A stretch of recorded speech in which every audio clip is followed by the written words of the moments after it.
Ecuador demanda a México por incumplimientos al derecho internacional al otorgar asilo al ex vicepresidente Jorge Glass.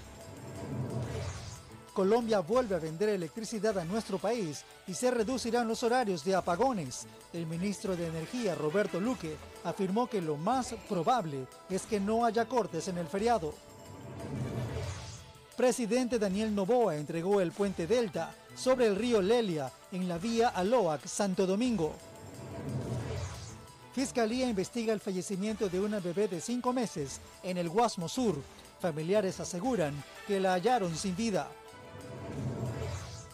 En lo internacional, helicóptero militar se estrella en Colombia, causando la muerte de sus 9 ocupantes. Así empieza la noticia. Emisión estelar.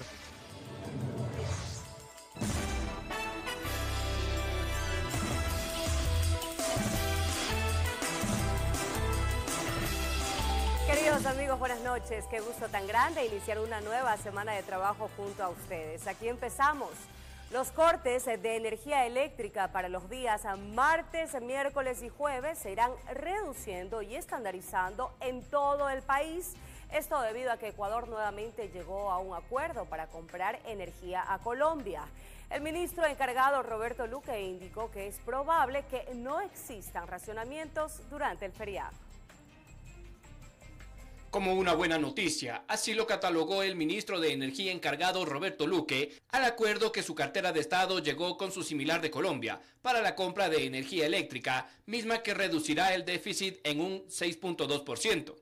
Eso implica que con 4.2 gigavatios horas los cortes para el día miércoles, martes, miércoles y jueves van a ser bastante más reducidos y posiblemente estandarizados. Mi idea sería que estos 3 días sean solo 2 a 3 horas. El titular de la cartera energética señaló que con este abastecimiento, Ecuador podría llegar a tener el nivel de cortes que se programaron en el mes de noviembre pasado, cuando inició la crisis, y que de seguir así las condiciones, no existirían racionamientos durante los fines de semana. Y poco a poco creemos que los fines de semana, que son los días de menor demanda, podemos empezar a no tener cortes e ir cada vez ganándole un día a la semana de cortes. Ese va a ser el objetivo. Luque indicó que el costo de la compra de energía a Colombia estará en 25 centavos del kilovatio hora y que se seguirá analizando la compra o alquiler de generación de energía más barata. Como compra de equipos en tierra, alquiler de equipos en tierra y alquiler de barcos generadores.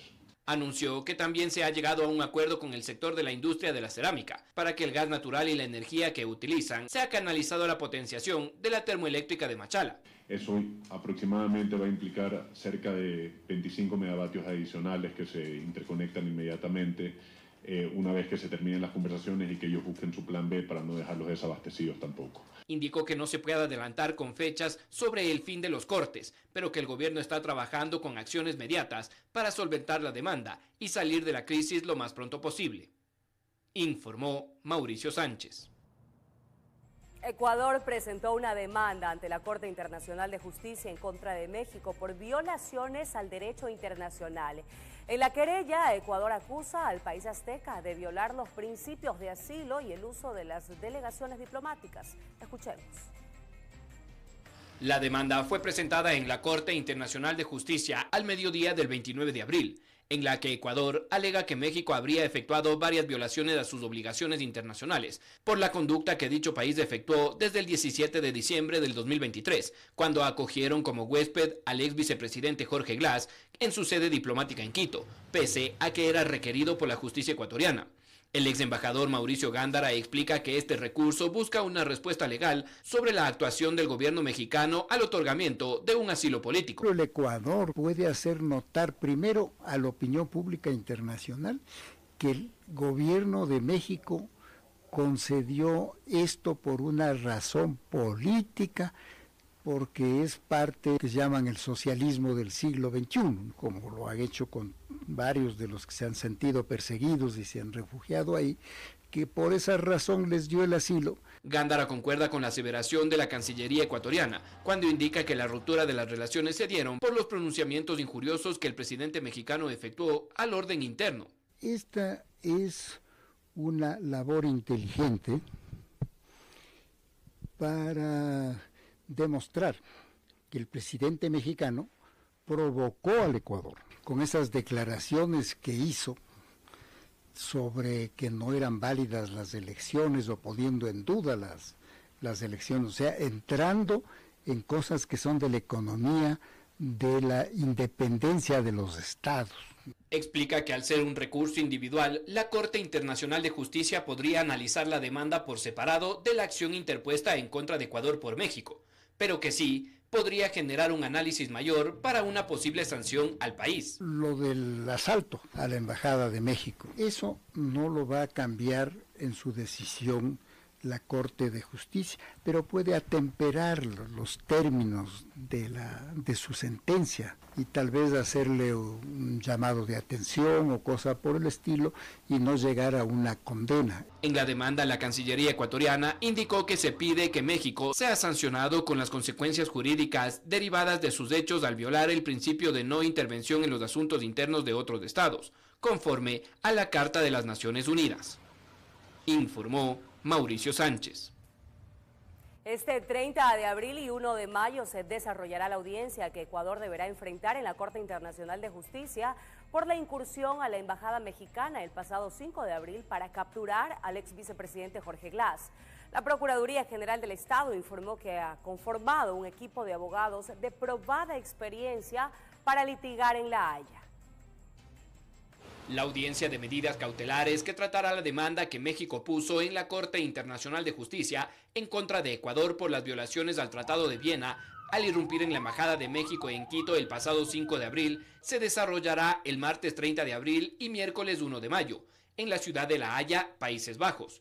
A través de un comunicado, la Procuraduría General del Estado informó que prepara la defensa ecuatoriana con un grupo de abogados de probada experiencia en el derecho internacional. Precisó que el equipo que Ecuador ha conformado está integrado por los abogados Michael Good, Sean Murphy, Alfredo Crosato y Omi Sender, mismos que tendrán el acompañamiento del embajador ecuatoriano en Países Bajos, Andrés Parral, como agente de la República ante la Corte Internacional de Justicia, y la directora de Asuntos Internacionales y Arbitraje de la Procuraduría General del Estado, Ana María Larrea. Ecuador expondrá sus argumentos sobre la arbitrariedad del otorgamiento de asilo político a Jorge Glass, pese a que tenía una orden de prisión por la investigación del caso Reconstrucción de Manabí, y que también pesa sobre él 2 condenas ejecutoriadas por los casos Odebrecht y sobornos, con una pena pendiente de terminar por cumplir los 8 años de prisión. Al igual que en la OEA, la defensa ecuatoriana explicará que previo a la captura del exmandatario, la Cancillería agotó todas las instancias para explicar al gobierno mexicano el estatus legal de Glass, y que no podía ser considerado como un perseguido político, ya que su asilo podría causar una conmoción mayor en la seguridad del país. Dicho proceso podría demorar varios meses o años inclusive. En la demanda, México solicitó a la Corte que se recomiende a la ONU una suspensión de la membresía de Ecuador en el organismo internacional, como un precedente para los otros países miembros. Informó Mauricio Sánchez. El puente de Delta en el kilómetro 82 de la vía Aloac de Santo Domingo fue entregado oficialmente por el presidente Daniel Noboa y Roberto Luque, ministro de Obras Públicas. La inversión de esta estructura fue de más de $500.000. Después de 56 días, el presidente Daniel Noboa junto al ministro de Obras Públicas Roberto Luque inauguraron el nuevo puente tipo Delta sobre el río Lelia, en la vía Aloac Santo Domingo. Un puente que había sido construido hace más de 30 años sin mantenimiento en una vía que no es competencia del gobierno central, sino de las prefecturas de Pichincha y Santo Domingo en sus tramos correspondientes. El puente anterior colapsó el pasado 1 de marzo, tras las fuertes lluvias que provocaron que el río crezca a niveles insostenibles. Por ese motivo, el tramo en el kilómetro 82 de esta carretera cerró, dejando a miles de conductores de buses interprovinciales de transporte pesado y de vehículos livianos sin la principal conexión vial entre Pichincha y Santo Domingo de los Áchilas. Rápidamente dispusimos el traslado y el armado de un puente tipo Delta y el diseño de las cimentaciones que fueron ejecutadas en coordinación con los gobiernos locales. Y hoy tenemos un puente en tiempo récord. Según el gobierno, se invirtieron $550.000 para la ejecución de este puente, el cual comenzó la primera fase de pruebas el pasado viernes 26 de abril. Durante la inauguración de este puente, el presidente Daniel Noboa se dirigió hacia la prefecta de Santo Domingo, Joana Núñez, quien sería la encargada de dar mantenimiento a estas estructuras. Que mientras nosotros hacemos obras, ellos piden la renuncia y que los que deberían de renunciar son ellos. Y lo voy a repetir así a lo largo del tiempo para que nunca se olviden. Además, en el evento se enfatizó que las vías que fueron utilizadas como alternas, es el caso de la vía de los bancos o la vía Las Mercedes, serían intervenidas durante esta administración, pero se desconoce todavía la fecha. El presidente finalizó esta entrega, indicando que también se prevé la construcción de la Universidad Pública de Santo Domingo. Los recursos ya estarían asignados, solo faltaría de completar la última fase de estudios, informó Mía Sabeli Carrera. Un atentado armado que terminó con la vida de una persona se perpetró al interior de un establecimiento de diversión nocturna. El hecho se registró en la provincia de El Oro. Las cámaras de seguridad fueron las encargadas de registrar el atentado armado en contra de un ciudadano quien recibió varios impactos de bala de un arma de fuego.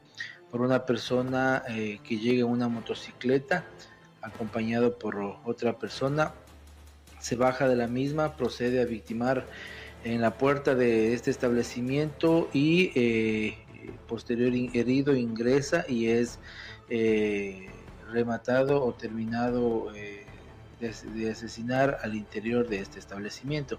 El hecho violento se registró la tarde del pasado sábado en un club de diversión para adultos ubicado en las calles Bolívar y Tarqui en el cantón Pasaje, el cual estaba lleno de personas. Por primeras investigaciones se encontraba libando en este centro de diversión desde tempranas horas del día. El occiso, quien recibió más de 7 disparos, fue identificado como Víctor Eduardo Contreras Siccho, de 41 años, quien registraba un amplio historial delictivo. Tiene uno por tentativa de asesinato, otro por asesinato, uno por porte y tenencia de armas de fuego y otro por asociación ilícita. El atentado estaba dirigido solo a Siccho, pues nadie más resultó herido. El equipo de DINASET investiga este nuevo crimen para dar con el asesino y su cómplice, quienes quedaron plenamente registrados en los videos. Informó Richard Ceballos. Una ciudadana que realizaba compras en una despensa de la cooperativa Molina de Franca en el Guasmo Sur, en Guayaquil, murió de un disparo en la cabeza de parte de extorsionadores que al mediodía de este lunes llegaron a amedrentar a los propietarios, realizando varias detonaciones de armas de fuego y dejando un panfleto.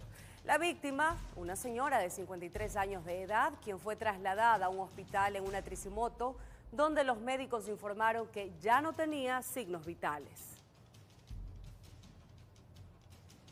10 muertes violentas se registraron en la provincia de Los Ríos durante el fin de semana, incluido el asesinato de la ex candidata a Miss Ecuador, Landy Párraga. Buenafé, Vinces, Babahoyo y Quevedo fueron los escenarios de varios hechos violentos donde al menos 10 personas fallecieron a manos de sicarios. En la capital de Los Ríos, 2 hombres fueron baleados en la ciudadela Muñoz Rubio mientras realizaban trabajos de construcción en una vivienda. De acuerdo a las primeras diligencias investigativas que se maneja esa hipótesis, que al parecer son víctimas colaterales porque ellas son personas de edad de entre 48 y 53 años. El objetivo, el individuo que quería ser, en este caso blanco de atentado, logró huir del domicilio por la parte de atrás hacia la sabana. Horas después, a unas cuadras de ese lugar, otro hecho violento cobró la vida del ciudadano Linderson Santos Mayorga, que se encontraba al interior de su domicilio.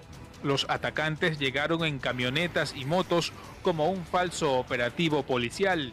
Le tumbaron la puerta y le dispararon en repetidas ocasiones. Este segundo evento es producto de la represalia del primero que sucedió en la Muñoz Rubio. Al parecer es una disputa de territorio entre 2 organizaciones, grupos terroristas. En el cantón Vinces, en la ciudadela Augusto Valencia, sujetos armados terminaron con la vida de una señora identificada como Rosa María Hachero. De acuerdo a versiones, se escucharon al menos 4 detonaciones de arma de fuego. Mientras tanto, en Quevedo, al norte de la provincia, al mediodía de este domingo, asesinaron al interior de una cevichería a la modelo y ex candidata a Miss Ecuador, Landy Párraga. mientras se disponía a salir del establecimiento luego de compartir con amistades en ese lugar. La joven de 23 años había revelado su ubicación con una fotografía en su historia de Instagram, sin sospechar que la alcanzarían para quitarle la vida. Sobre este caso, la policía no ha brindado detalles, solo se limitaron a informar que se realizan las indagaciones correspondientes. Estas muertes violentas se suman a 5 más registradas en otros cantones, dejando la alarmante cifra de 10 asesinatos durante el reciente fin de semana en la provincia fluminense, informó Martín Soto. La Fiscalía investiga a una pareja de esposos por la muerte de su hija de meses de nacida en una casa del Guasmo Sur en Guayaquil. Familiares de la infante aseguran que la encontraron sin vida por un problema respiratorio. En la cooperativa Mariuxi Febres Cordero, en el Guasmo Sur, donde llegó la policía a tomar procedimiento por la llamada que habían recibido. Una niña de 5 meses de nacida estaba sin vida dentro de una vivienda, en una cama. Criminalística realizó el levantamiento del cadáver y los padres fueron retenidos para investigaciones. La policía continuó con el procedimiento, aprendiéndoles y dejándoles ya órdenes de la autoridad. Se presume que por el estado tal vez de ebriedad de los padres le aplazaron a la bebé. Porque signos de haber estrangulamiento o algo así, las unidades especiales indicaron que no. Las sospechas se habían levantado de parte de la Policía Nacional y la Fiscalía, y se mencionaba que habrían cometido el delito de homicidio culposo. En la audiencia de formulación de cargos les ordenaron medidas cautelares y regresaron a casa, al velatorio del infante. La niña estaba dormida, claro, ya ellos ya se dieron cuenta cuando levantaron a la niña para cambiarle su pañal, darle de comer. Entonces ahí fue que ellos se dieron cuenta que la niña no respondía. No tiene ni golpes, ni caídas, nada. O sea, es como que ha tenido problemas respiratorios, más o menos así. Broncoaspiración se llama, lo que salió. Así, familiares de los padres reaccionaron al conocer las versiones de que ellos tendrían una supuesta responsabilidad en el deceso de la pequeña. Aquí indicaron que ella nació con taquicardia. En ese rato, saber que la niña está así, ¿qué es lo que hace? Hasta yo como madre comienzo mi angustia, no sé, en realidad uno no sabe qué hacer. Y ahí no, que los vecinos comenzaron a hablar otras cosas que no son, están circulando cosas por las redes sociales que no se debe. El sepelio será este martes, mientras que la indagación previa está abierta. La Fiscalía receptará versiones y con peritos determinará los motivos del deceso de la niña, informó Charlie Pisa. Cambiamos de tema. En Colombia, 9 militares murieron en un accidente de helicóptero cuando viajaban al departamento de Bolívar, al norte de ese país, donde el ejército se enfrenta contra el mayor cártel de cocaína. Ni el mandatario ni la institución castrense especificaron las razones del accidente. Tampoco indicaron si tuvo relación con el cártel Origen Paramilitar, también conocido como Autodefensa Gaitanista de Colombia, el nombre que reivindican sus más de 4.000 combatientes, según datos de la inteligencia militar. 22:18, amigos. Hacemos un corte comercial, pero permanezcan en nuestra sintonía porque al retornar hablaremos sobre la pugna de poder que existe entre bandas delictivas, que fue calificado por la policía, sobre el triple crimen ocurrido en un centro de rehabilitación clandestino ocurrido en el suroeste de Guayaquil. Quédese con nosotros.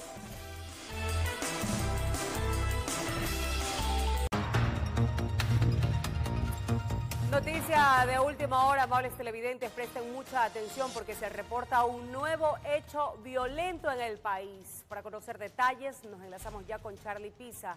Mi querido Charlie, por favor, coméntanos en qué parte de la ciudad de Guayaquil ocurrió exactamente. Buenas noches, te escuchamos. Buenas noches, Ana y amables televidentes. Así es, nos hemos trasladado hasta el sur de Guayaquil, específicamente a la ciudad de La Floresta 2, donde hace aproximadamente una hora se presentó una balacera, específicamente en una cancha donde varios ciudadanos estaban distrayéndose haciendo algún tipo de deporte, pero llegaron sujetos armados en motocicletas y comenzaron a realizar varios disparos. Una mujer resultó herida. En ese lugar hay algo de sangre en uno de los ingresos a esta cancha que está aquí a unos 10 metros donde nosotros nos encontramos y fue trasladada inmediatamente hasta un hospital. muy cercano. También llegaron otras ambulancias para verificar si habían otras personas heridas. El reporte era que habían varias personas baleadas, pero solo una mujer fue llevada hasta un sanatorio. Por ahora la Policía Nacional está verificando si hay casquillos o vainas percutidas en el exterior de la cancha de indoor, y para también obtener otros detalles de este nuevo hecho violento. También otros uniformados ya se han retirado luego del respectivo trabajo policial, y verificando también otros datos con unidades investigativas para saber los motivos y también quiénes estarían detrás de este nuevo hecho violento. Aún se desconoce el cuadro de salud, el cuadro clínico de la persona que fue trasladada al hospital, pero estamos a la expectativa de algún pronunciamiento de un jefe del Distrito Sur, al que pertenece este sector de la ciudad, para obtener mayores detalles de esta tentativa de asesinato. Los habitantes de esta zona muy concurrida del sur de Guayaquil estaban hace unos minutos en la calle, aún preocupados, alarmados, y también a la expectativa de lo que la policía se pronuncie de este nuevo caso, que no se había escuchado por este sector un hecho similar desde hace varios meses. Recordemos que en una cancha aquí contigua, a unos 30 metros, ocurrió también una balacera el año anterior, donde un menor de edad perdió la vida cuando sujetos armados ingresaron también a una de las canchas. Adelante, buenas noches. Buenas noches, Charlie. Te agradecemos por este informe de última hora. Vamos con más noticias. Como una pugna de poder entre bandas delictivas fue de esta manera mencionado por la policía el triple crimen ocurrido en un centro de rehabilitación clandestino, esto en el suroeste de Guayaquil. Horas después de lo ocurrido, los uniformados lograron detener a uno de los gatilleros que aparece en videos de cámaras de seguridad. Veamos.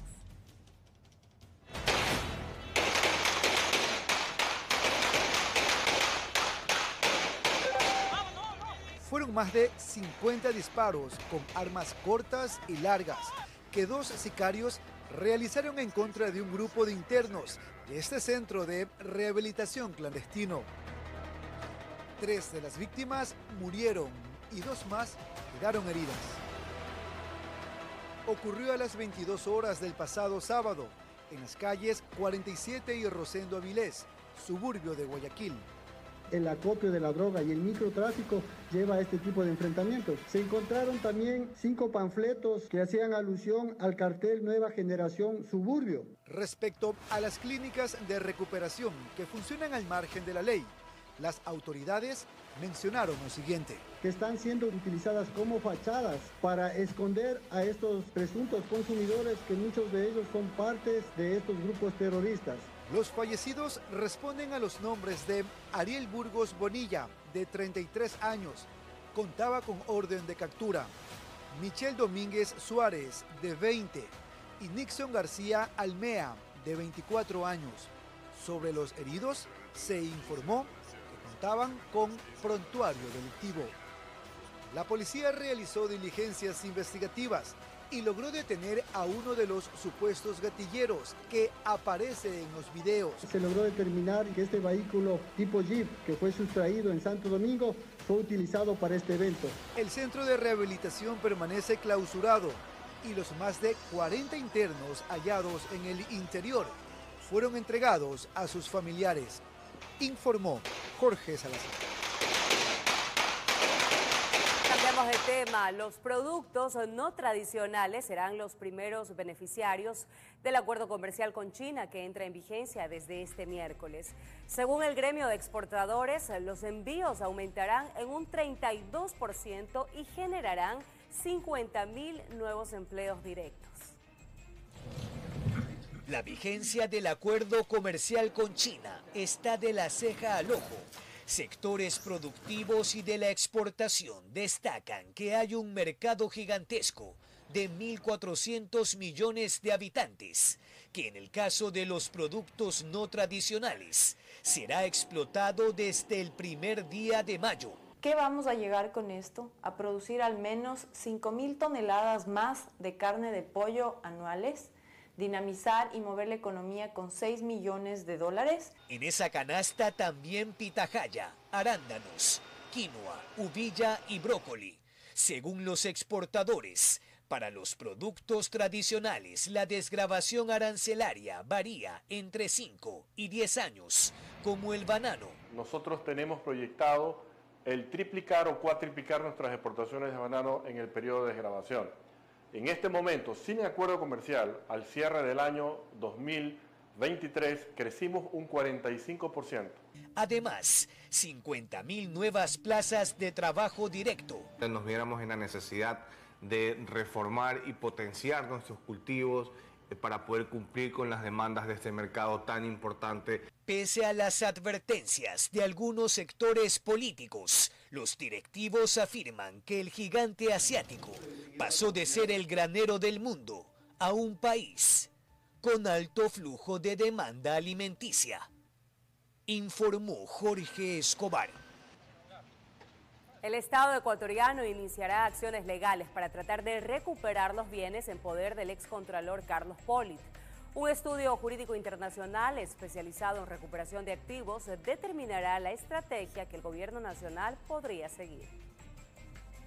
Mediante comunicado de prensa, la Procuraduría General del Estado confirmó que impulsa acciones para recuperar bienes del excontralor Carlos Polit. Esto tras ser declarado culpable en Estados Unidos por lavado de activos. El tema de la recuperación de activos en el país es posible, es complicado, es complejo. ¿Por qué complicado, doctor?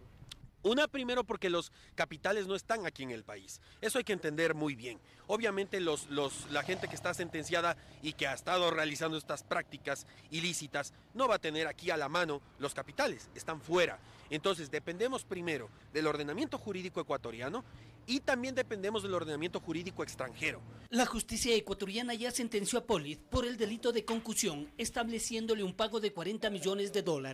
La figura que ellos han determinado ahí del compartimento de activos es una de las figuras que el derecho americano permite, pero eso va a depender de la teoría que arme la Procuraduría General del Estado. Santiago Terán fue asesor del ex procurador Íñigo Salvador. Aplaude que se haya dado el primer paso. Insisto, Héctor, aquí, insisto que el tema es que el Ecuador haga.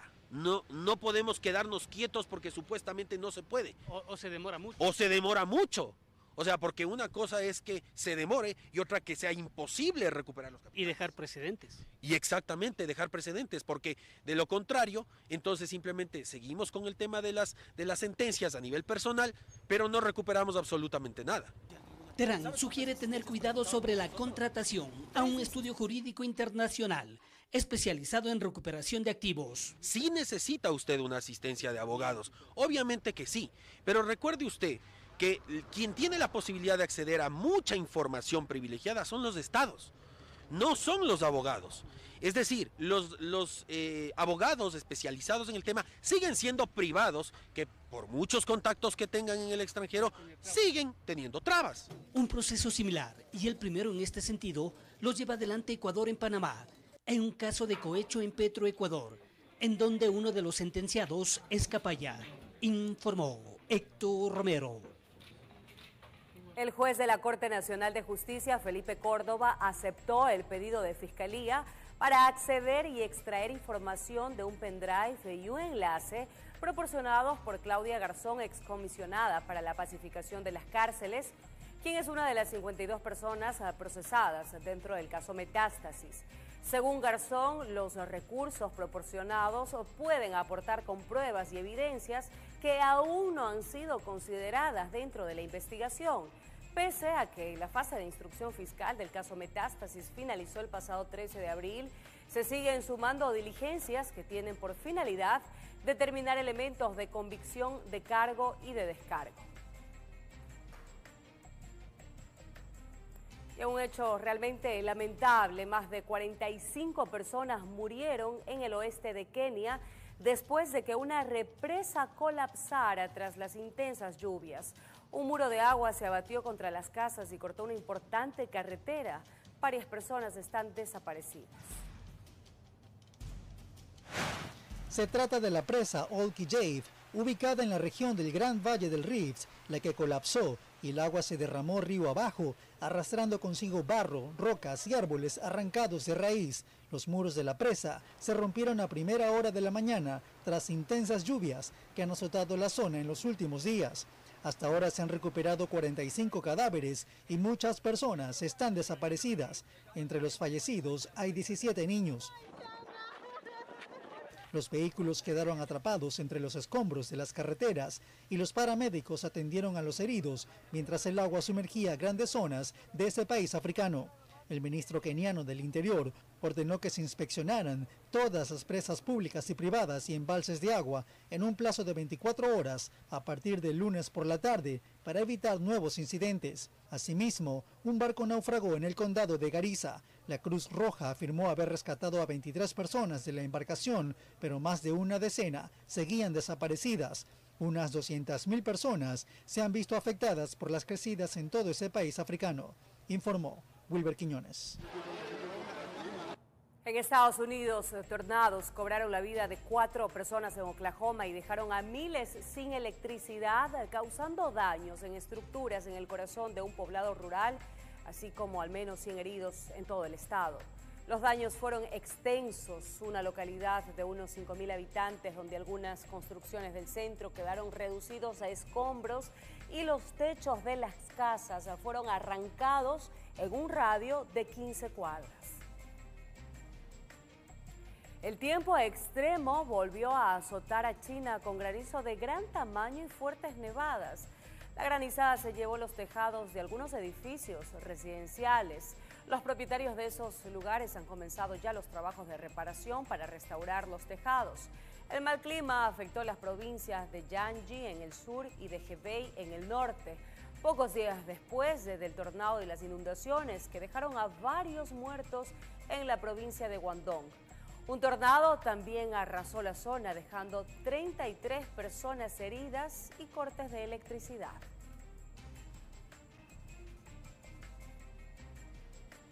¿Son normales los fenómenos que se registran en Ecuador y el mundo? ¿Cuánto ha perjudicado el hombre al medio ambiente? Directo, medible, la cantidad de área deforestada en el mundo es desastrosa. La sequía y la crisis energética obligan a buscar otras alternativas de energías limpias para el futuro. Nosotros nos hemos quedado, y yo te voy a decir una cosa, este es un tema que no solamente tiene que ver con el ambientalismo, con el sentido común, sino también con los temas de corrupción. Es momento de pensar en las energías del futuro. Les presentaremos un informe este martes 30 de abril en La Noticia, emisión estelar.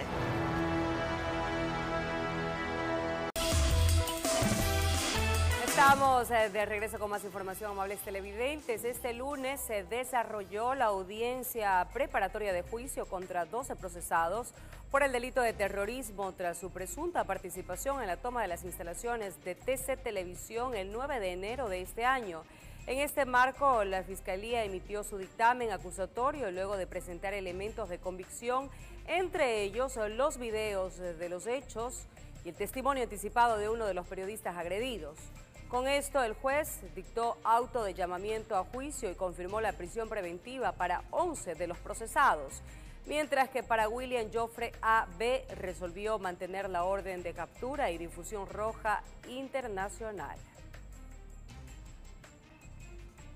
Colectivos ciudadanos y organizaciones de control político denuncian que en varios proyectos tratados por la Asamblea Nacional se han incluido modificaciones de última hora, las cuales no han sido debatidas por las mesas legislativas, contraviniendo el principio de participación ciudadana. En la Asamblea Nacional ya se ha hecho costumbre introducir artículos de última hora en los proyectos de ley previo al debate en el Pleno. Así lo aseguran varias organizaciones de control político que tildan a esta práctica como desleal y antiética. Se incluyen aspectos al final de los proyectos de ley, en la letra chiquita, si se quiere decir, de cosas que nunca fueron conocidas y debatidas por los legisladores, de cuestiones que no nacieron en proyectos de ley. En la ley orgánica para enfrentar el conflicto armado, por ejemplo, se quiso introducir un artículo que imponía una contribución obligatoria a quienes percibían un salario superior a los $1.000. Antes de entrar a una votación, contar con el informe. Si no tenemos un informe, ¿cómo vamos a votar? Sin embargo, tras identificarse este aditamento, la comisión lo suprimió del informe final. Qué bueno que se haya eliminado ese golpe al salario que se le iba a dar al pueblo ecuatoriano. En la ley de turismo ocurrió algo similar cuando se introdujo una normativa con la que se exoneró de impuestos a los autos híbridos. Se está queriendo incluir ahí al tema de los vehículos híbridos para beneficiarse con aranceles, con exenciones de impuestos. Y recientemente, en la Ley de Movilidad Humana se añadió una modificación de última hora con la que se redujo la edad mínima para ser embajador. Pues nos llamó la atención que siendo una ley de movilidad humana, se incorpora una reforma a la ley que regula el servicio exterior, algo que no tiene nada que ver lo uno con lo otro. Ante estas irregularidades, analistas exhortan a la Asamblea a desarrollar mecanismos de control para identificar y sancionar a quienes vulneren el principio de participación ciudadana.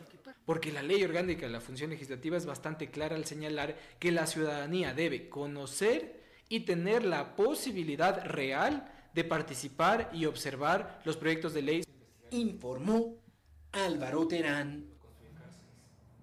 El presidente del gobierno de España, Pedro Sánchez, anunció este lunes que se mantendrá en su cargo. Esto luego de varias especulaciones tras la apertura de una investigación judicial contra su esposa Begoña Gómez. De regreso con más información, queridos amigos. El sector sindicalista del país no acatará la disposición que el feriado por el 1 de mayo sea trasladado al viernes 3.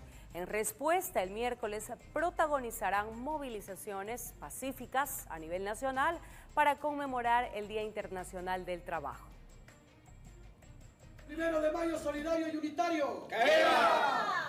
El sector sindicalista se muestra molesto con que se haya establecido que el feriado por el 1 de mayo pase al viernes 3. Que el 1 de mayo es inamovible. No podemos aceptar los trabajadores, las organizaciones sociales, que se pretenda cambiar una fecha histórica. Que porque hay una ley de turismo, muy bien, hay que pasar al viernes. No aceptamos, no hemos aceptado, y para eso se le comunicó al presidente diciéndole, mire presidente, no. Con esa aclaración se preparan para salir a las calles de forma pacífica para recordar los 138 años de la matanza de Chicago. A los trabajadores eléctricos, a los trabajadores de la salud, a los docentes, estudiantes, amas de casa, al pueblo en general, a movilizarse en todo el país este miércoles 1 de mayo. En lo que es la ciudad de Quito nos concentraremos a partir de las 8:30 en la caja de El Seguro para luego ir por a 10 de agosto Guayaquil hasta llegar a la Plaza San Francisco. Lo harán con una sola consigna. Vamos a las calles a demandar políticas de seguridad ciudadana que protejan la vida, que protejan la salud, que protejan la educación del pueblo ecuatoriano. Vamos a demandar que el gobierno ecuatoriano presente un plan de reactivación económica. En especial lo que tiene que ver a los 221 municipios del país, que todos participaremos. Esperan tener acogida ya que el miércoles será un día normal de la jornada laboral, informó Héctor Romero. Este lunes se registró una masiva concurrencia de ciudadanos a diferentes puntos de atención del CNE en Guayaquil para hacer el trámite de cambio de domicilio para el próximo proceso electoral del 2025. Pero, ¿qué documentos debe presentar? Veamos la siguiente nota. Llegaron tantos que por varios minutos no había dónde sentarse en el área de espera, asignada para realizar el registro de cambio de domicilio. Este era uno de los puntos de atención del CNE en Guayaquil, en la terminal terrestre, al norte de la ciudad. En la parroquia Taura, Cantón Naranjal, allá.